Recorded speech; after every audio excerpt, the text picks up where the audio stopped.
even people who don't like, I don't have a background in finance. That's great. You don't have to have a background in finance, because if we're looking for diversity, which is diversity in skills, diversity in experience. I'm an operator, right? I bring experience in operator in consumer goods. This is what I bring. If I'm just going to be another finance manager, I'm going to be just another one. Yeah. So I think you need to build on the differentiator. And this is my, competitive advantage.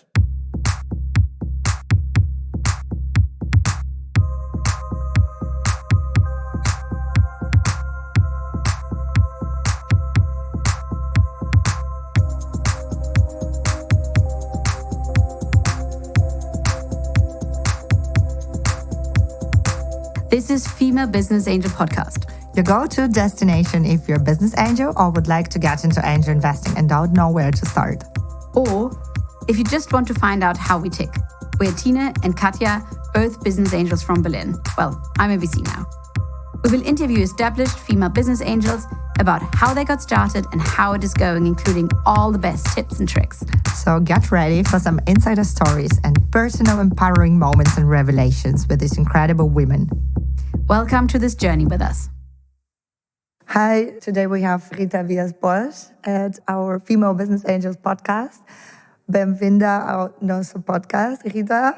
Nice to have you here. Thank you. Wonderful to be here. Rita is an angel investor and she's a big activist here in the startup scene. She's OP at the fund and also former executive at some exciting companies, a scientist. And we are very honored to have her here.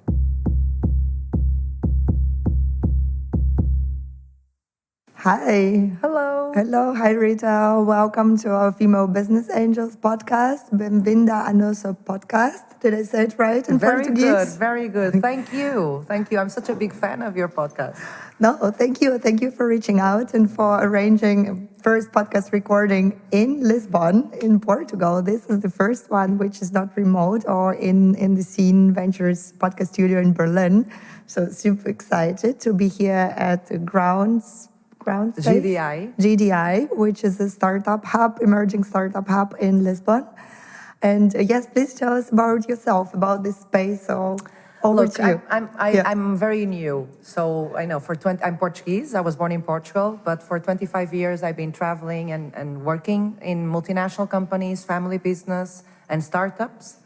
And in the last, I think, 3 years, I looked at and said, what do you do with all these experiences and how do you have fun and give back and pay it forward? So, it wasn't really strategic in terms of, I think just start happening. Suddenly there's someone that needs your help to do this idea and put it in place. And suddenly there's 2 or 3 ideas and then you realize, that's what happened to me maybe 18 months ago. I said, wow, suddenly I can do this full time, which is really, really exciting. Yeah, but tell us a bit about your professional career, because it took you to different continents and cities, and I think it's so exciting. So maybe give us a brief summary. So I was born in Porto and raised in Porto, and I did biotechnology. This is, I finished in 96, and I went to Denmark to work in process engineer. And that's when I realized, in food business. Which was like building space rockets today. Yes, right. And that was so fascinating. But I knew it was going to take so long, and I had these ideas. And then I thought that I could also learn a lot in business and marketing and management. So I started working in multinational companies. So I worked at L'Oreal, I worked at Gillette, and P&G. So P&G acquired Gillette. And so I was in Lisbon, I was in Madrid for 4 years, I was in Geneva for 4 years and doing European roles in different business units, and it was so much fun. So for 12 years I was doing that. And then I moved to family business. I came back to Portugal, but we were working with all around the world, in the wine business, distributor around the world. And then that's why you end up going to China to work for the startup, also in the wine and distribution space. And then when I came back, I still had a few assignments in Africa, because my father is from there, so I always had the passion to know more about this continent. So That's Which country? Angola. Angola, Because yeah, it was or a Portuguese colony, yeah. So yes, I was very exciting to, Wow. And then, And then and then I startups came back, happened. and then I came back, and I didn't plan to come back with COVID. Yeah. I had planned to come back and take some time off, be with friends, and then COVID happened, everybody shut down. And so I love learning. I'm very curious. I think this is why I went to biotechnology. I'm a scientist. So I'm very curious. So I'm always, if I'm not doing, I want to learn or read.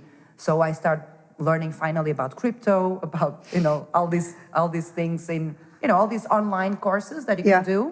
Which courses did you start with? Coursera, like Coursera. typical 40 hours, which is, I normally go to podcasts. This is my first source of wisdom, and then I check. Okay, is there something? But I like up to YouTube date? as well. I like YouTube, Yeah. and then machine learning. So I wanted to understand more about anyway, and so more things start happening. A friend invited me to be part of his the first Portuguese Founders Fund. So that was exciting as well. And then suddenly I realized I already had invested in 2 or 3 startups. It's like, wow, And then when you realize and you start knowing better yourself, you know what you're good at, what is your passion, and what you can work at. Like the Japanese ikigai. So what makes you really happy and good. The overlap of the I love three it. circles. Yeah. And so, the things I like, the things I'm good at, I'm also a good connector. I like to connect people and things coming, either it's professional, it's personal. I like to learn. I like to give, not teach, but, share my knowledge. So all of these things together, I think startups was just perfect for me in terms of, well, it's a big risk because, it's your money. Yeah. But also, you don't have to put all your money there, right? So you can share your knowledge and you can see young people. And when I say young people, doesn't mean they have to be 20s. The average age of a startup founder is around 41, 45. But people with different experiences, with different dreams, motivations. And that just, I feel like I'm smiling, right? Like you feel it like... gives you good energy. Yeah, I love to learn with different people. You're smiling, and it looks like you're even flying. Like it gives you Right. wings. Like I love it. So yeah, for now, I don't know if this is what is calling, my calling, but for now it is for sure. It fulfills you. But it's an interesting story because it sounds like you found yourself in the middle of the startup and angel and VC investing and helping other founders. And then you realized that it happened. So you were not searching for it. It's like, oh, I'm like in the middle of it. But this is why I think sometimes when you think about strategy, and you can't just strategize and then, no, I think sometimes you don't strategize. You let things happen. Embrace. And embrace it and just go, part of the journey is the learning, right? And I think things find you also. So if it meant to be, like maybe, of course you have to fight for... Well, but that's how we met, right? I reached out and then you're also a great connector and introduced me to a couple of people, maybe more, maybe 3. And then from that, things already happening, And unfortunately, not so many people in Europe. And let's talk about what's our focus. My focus, our focus is Europe, right? And being a woman investor, whether it's an angel or in VC, or you're working for a fund. So it's really, when I realize it's not that big, Europe, so we need to make it bigger. Yeah, and we need to unite and we need to join forces. And yes. Absolutely. And support each other, you know. There's a special place in hell for women who don't support other women. I know. Yeah, Madeleine Albright. Don't be like that. Madeleine Albright said. To our listeners, don't be that. Yeah, no, woman. It's really, but you can feel the energy. And I think things are changing a lot. I think people are genuinely, especially here. There's so much to lose. There's a lot to win. There's so much to lose. Why won't you help other people? And we also, so I thought like, wow, how cool when you reached out to me. I don't know if that was a LinkedIn algorithm coincidence, because I was like in Lisbon because I'm planning to move here. So I was here from time to time, because when we started this podcast, we said, okay, we could not find podcasts about female business angels in Europe. There are similar podcasts in the US, but we know it's a rather small scene almost everyone knows each other, or I don't know, you get connected and we have to stick together. And it doesn't have to be exclusively women, but the truth is it's like 10-11% of all angel investors are women, at least in Germany. I think in other, it's like plus minus one digit. In other markets, we said, okay, we want to do like a truly European podcast, so we want to shine light like on like an amazing woman, at least one, or maybe a couple of women from each country. And then we started the podcast, and of course, like we are based in Berlin, Tina and myself, and all our like friends, business friends, like ladies who are into this female empowerment movement. We just automatically recorded with them. I mean, so we had Georgie Smallwood, who is from Australia. We have Emma Tracy, who is Irish, but they're all based in Berlin. We had Gloria, whom I'm meeting today, by the way, who is German, but lived like in Sweden and the UK. And then people started complaining, or even like there is some like references we had about the podcast and like random posts and reshares, like, this is a nice podcast.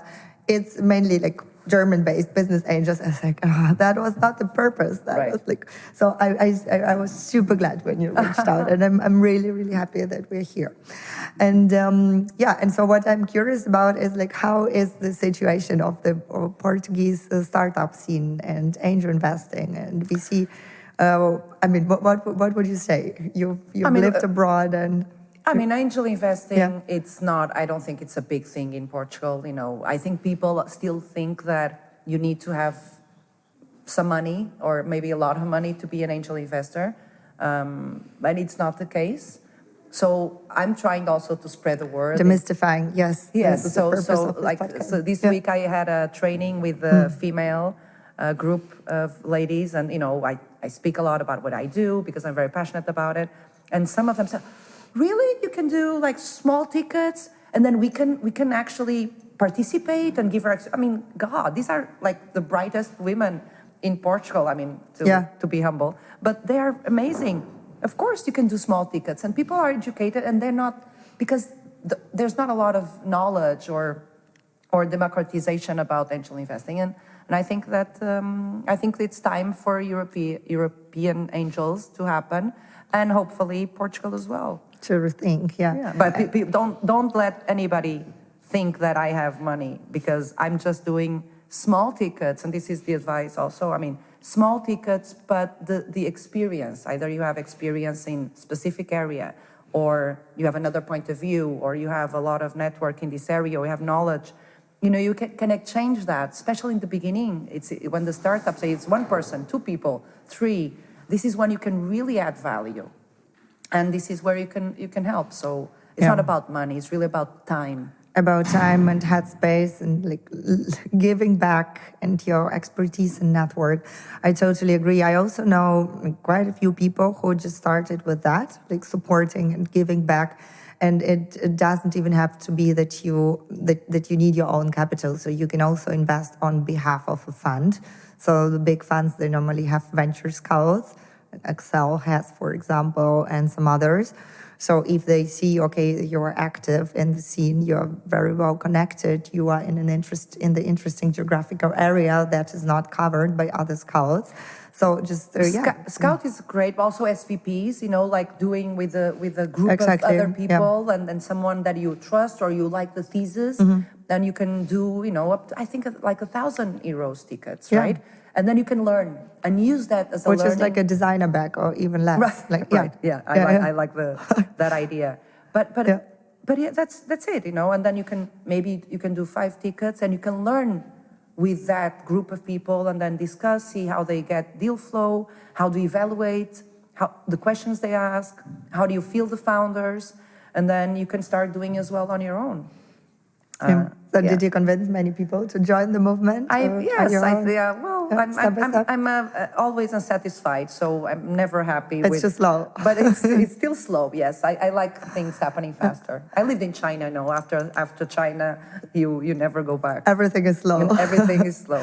The pace must be insane. But I really think even people who don't like, I don't have a background in finance, that's what everyone thinks. That's great. That's what I thought. That's great. You don't have to have a background in finance, because if we're looking for diversity, which is diversity in skills, diversity in experience, you know, coming with, I'm an operator, right? I bring experience in operator in consumer goods. This is what I bring. If I'm just going to be another finance manager, I'm going to be just another one. Yeah. So I think you need to build on the differentiator, and this is my, competitive advantage. Yeah, for sure, and everyone has one. It's so. How would you how would you describe like the what do we have to do to put like Portugal on the map in Europe to become a startup hub? Because I have a feeling there are lots of things happening now in crypto and Web3, which, by the way, for investing can be interesting because you can invest like just a fraction of something, like buying into like a token pre-sale or something. So you don't even need like thousands of euros. It can be, yesterday I went to a meetup, it was like fractionalizing real estate. You could participate starting from 10 euros or 100 euros. Okay. Yeah. So it's a different way of angel investing, but it is also owning like a tiny part of the business. And if you want to contribute to that, like you can. But in terms of the traditional angel investing, what would you say? What are the sectors, like the industries that are kind of taking off here? Is there like certain clusters, more female founders, more like, I don't know, family businesses spinning startups? I think Portugal is very, we have great software engineers. Engineers, it's great schools in different places of the country. So a lot of fintech, deep tech, everything. I wish there were more consumer and products, but it's very much in the software space. Even if you look at our unicorns, that's a lot of there where we do. Give us some examples. I'm not sure if everyone is aware of Portuguese unicorns. Everyone, I don't know, everyone knows, Skype or, I don't know, Zalando maybe from Germany. Yeah, we have 7. Wow. We have 7 unicorns already. Moving on 20. No, well, we have, let's say it's Portuguese DNA, right?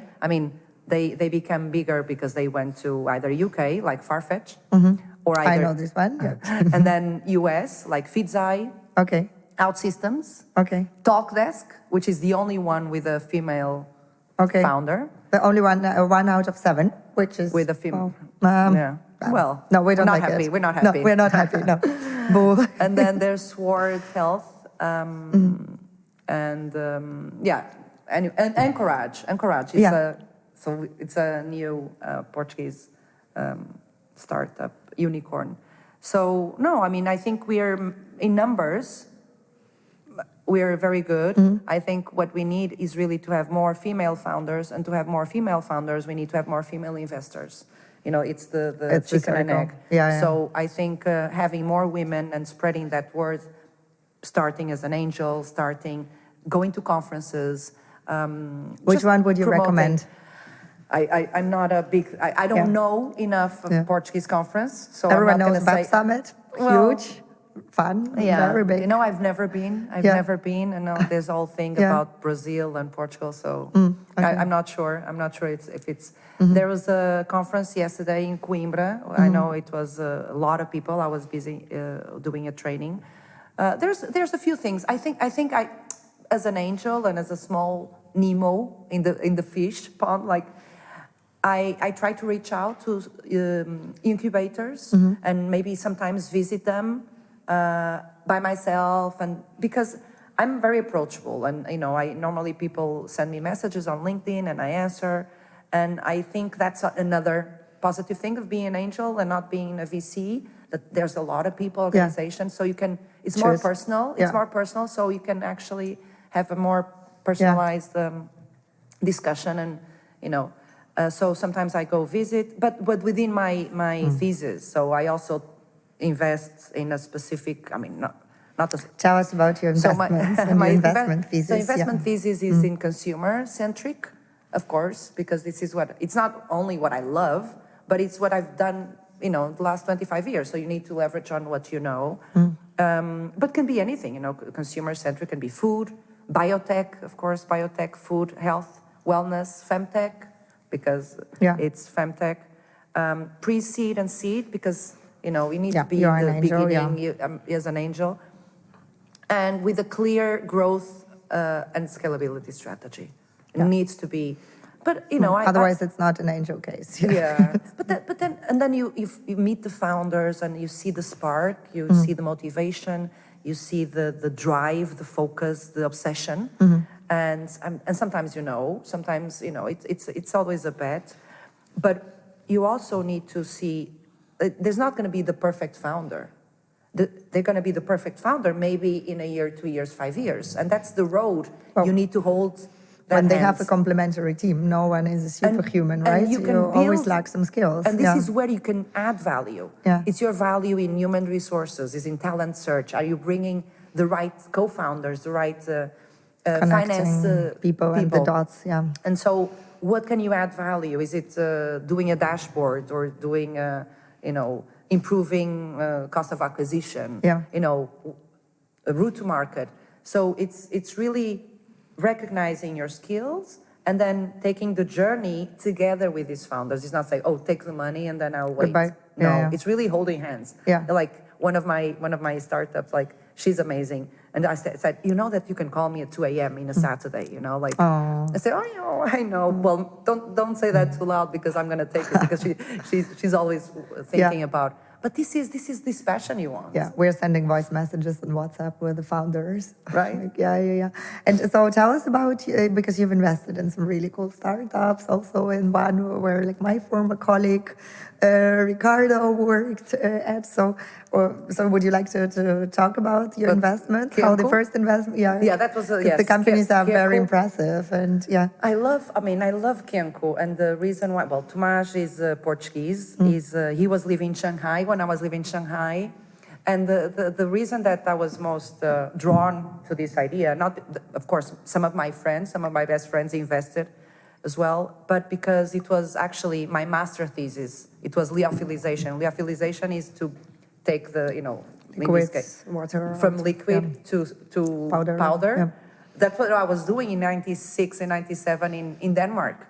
So when he start thinking and testing how to do that for fruits and veggies, but without adding any conservants or sugar or anything, and just be healthy, and you can take it home and you can take it everywhere. Yeah. Like that just clicked, So so very, very happy. So that was the first investment. That's when the journey started. Seriously, that I said, okay, this is conscious. We're doing this, and more recently, Igne, which is a Biotech beauty brand from Azores. Okay, wow. And I also knew the CEO. She's a friend of mine. She's an American Chinese. So she was living in Shanghai as well. And then when she fell in love with his brand, and then she reached out to female, because she's already in the mission, right? So she reached out for female angels, investors, and it's between the idea, the project, which I loved, and it's about Claire in this case, that I know she's on a mission, and she'll make it. It's a combination of, is this a great project? This has all the key elements you want, and then you have this CEO, this founder team with the potential, and so. Yeah. Because I think for focusing on consumer especially, it could be difficult to estimate if this can be scaled globally, because it's a physical product, at least for me. So I know. So how do you approach that? It's just like the founder. Look. Sometimes it's big enough, or no. Sometimes it's still not a white space, but still a very small market. I mean, look at Kianco. It's a new category. It's very new. In Igne, it's also clean beauty, which is still a very new, trendy vegan trend in the luxury level. And both companies, again, we focus USA. It's one of the biggest markets. It's the consumer market. Yeah. So they focus on US out of Europe and. Yeah, but I'm also investing in other companies. Are we focusing in Europe as a main market, also to test, because also we want to go with lower investments and test and learn, fast, and then fail fast, learn fast, react. Yeah. What So, would be your absolute dream investment if you could imagine something like a team and an industry? And look, my dream when I went to university, my dream was to decodify the human genome. So for me, 23andMe is like the absolute, like how, first time I tried it, this is 2011, she founded the company, I think out of Berkeley, I don't want to say for sure, but for sure in California. After Google, yeah. And in 2013, this is when we ordered the first kit. All my colleagues in university, like everybody, are you doing it? So with a spit, you send it, and then you get back the raw data. Then if it's in Europe or other, then you can go to other upload systems, programs to see what's there. This is unbelievable. Did you have any surprises, surprises? No, the ancestry is fine. I'm boring. I'm very boring. I'm like 90% Americans are Iberian. No, it's like Iberians, like That's Europe, the black pig, Portuguese. I thought I had the longevity gene because my women in my family they last until like 100. And you don't.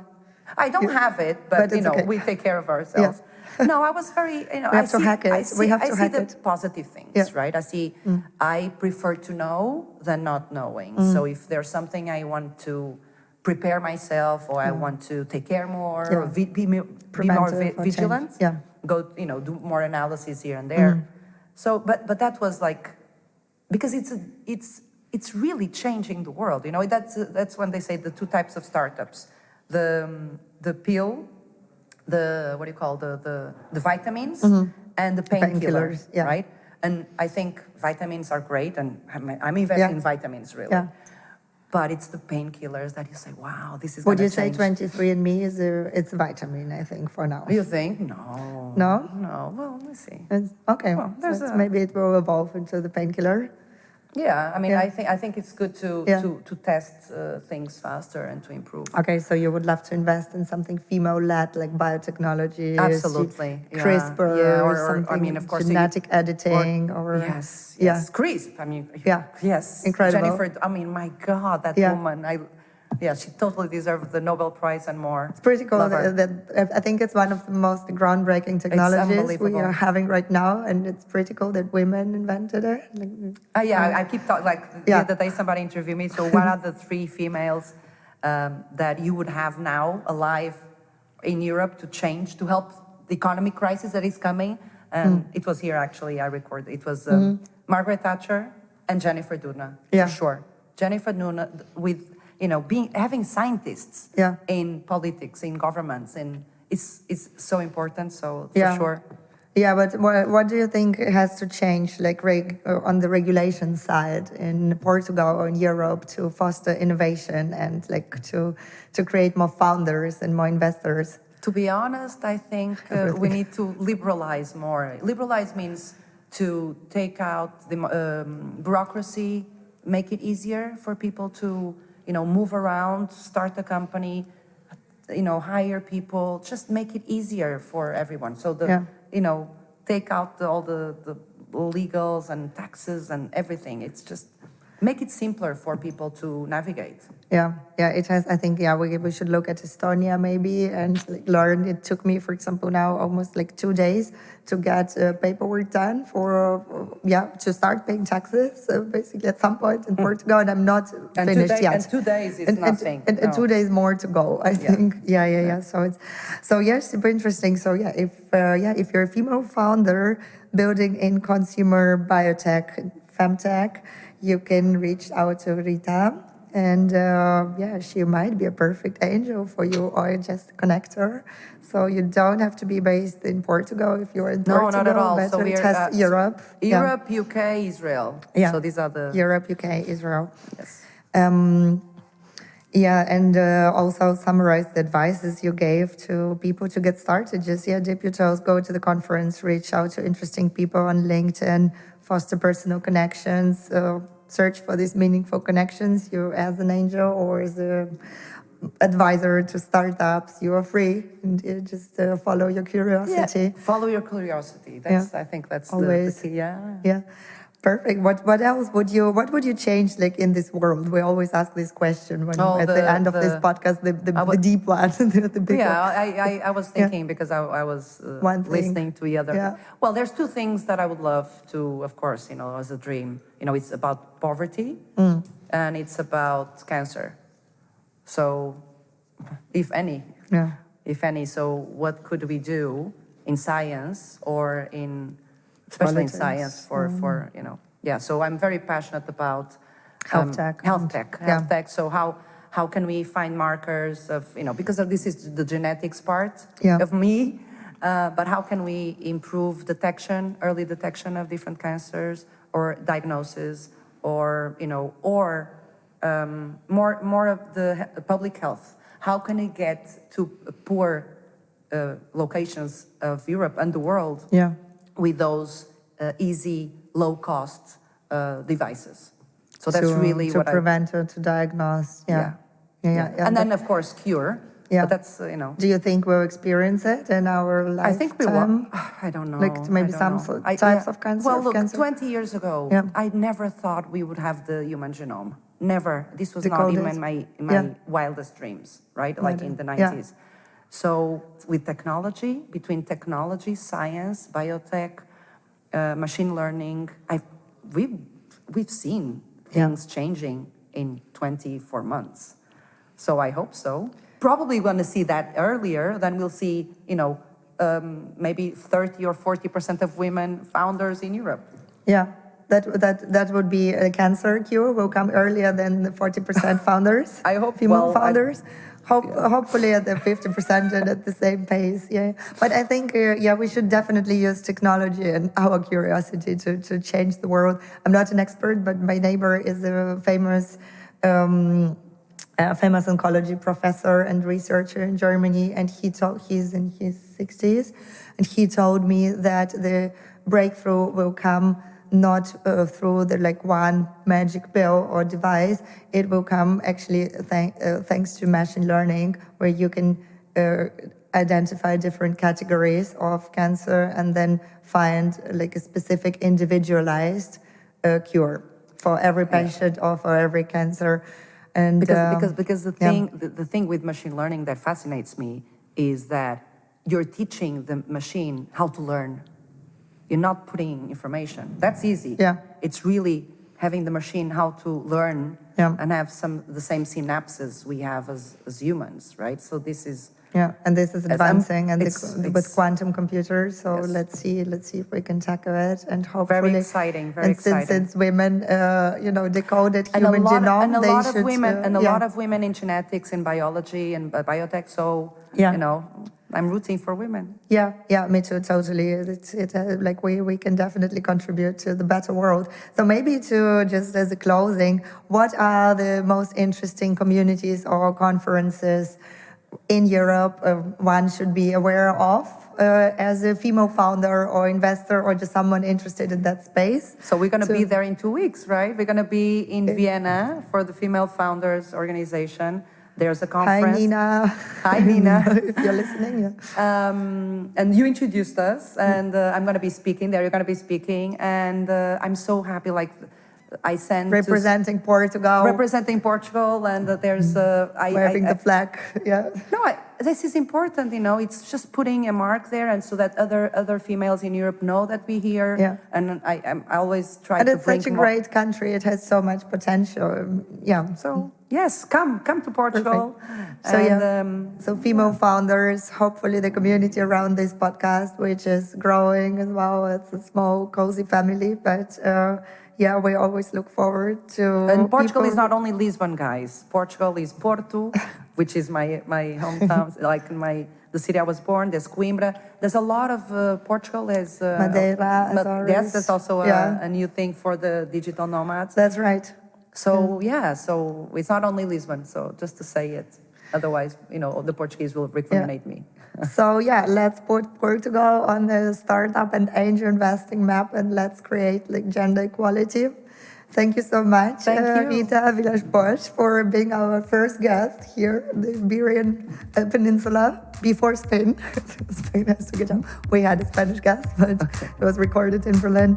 And thanks for listening.